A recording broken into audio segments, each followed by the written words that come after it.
Okay, we're gonna read Where the Wild Things Are and sit in window seat. We're gonna see. We're gonna try and do this with Brooklyn and see how it goes.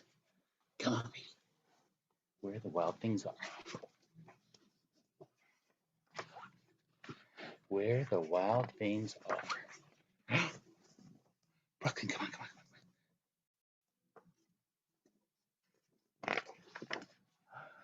The night Max wore his wolf suit and made mischief of one kind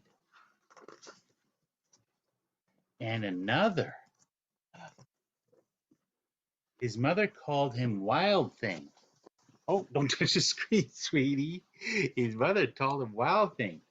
I'll eat you up, said Max. Oh, B, you turned off the screen. Jeez, everybody's going to laugh at us tonight. His mother called him Wild Thing. I'll eat you up, Max said.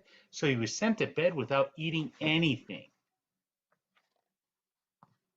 That very night, Max's room, a forest grew. You want out and ready? Oh, geez.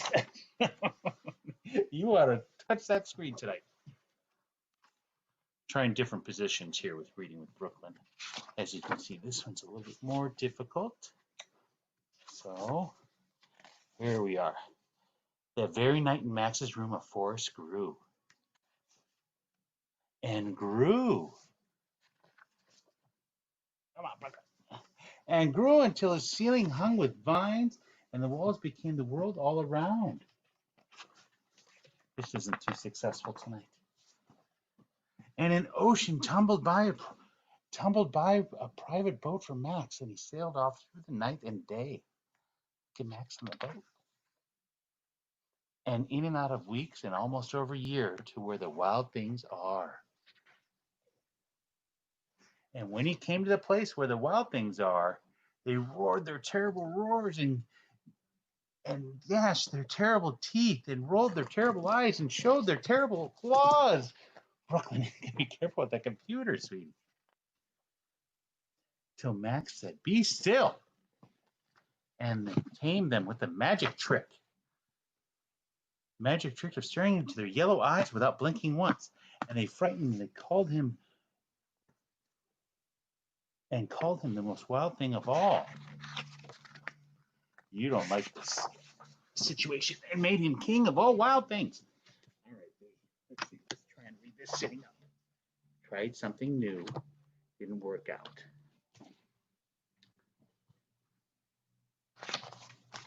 The king of all wild things. And now, cried Max, let the wild rumpus start. You see the monsters? They're all going crazy. And they're hanging on the trees, Bee. See? So they're going crazy.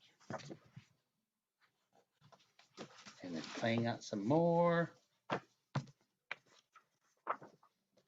Now stop, Max said, and sent the wild things off to bed without their supper. And Max, the king of all wild things, was lonely and wanted to be somewhere loved, and wanted to be with someone loved him best of all. And all around from away across the world, he smelled good things to eat. He gave up being king of where the wild things are. But the wild things cried, "Oh, please don't go. We'll eat you up. We love you so." And Max said, "No." The wild things roared their terrible roars and gnashed their terrible teeth and rolled their terrible eyes and showed their terrible claws. But Max stepped into the private boat and waved goodbye and sailed back over a year and in and out of weeks and through a day and into the night of his very own room where he found his supper waiting for him. Don't touch the screen. Don't touch the screen. And it was still hot. Look, Brooklyn. I think we're missing a page. That's weird. Kind of ended, but with blank pages. Kind of odd. Okay, so this was a little bit of a rougher spot to read from. Eventually, this will be Brooklyn's hangout spot. I think it's our sit-in window spot. But we attempted to read Where the Wild Things Are tonight. Brooklyn, you want to say anything to everybody watching? You give a quick little wave. I know you want on the screen. Okay, let's see what she does to the computer. Okay, that's good. You guys have a good night. Yeah.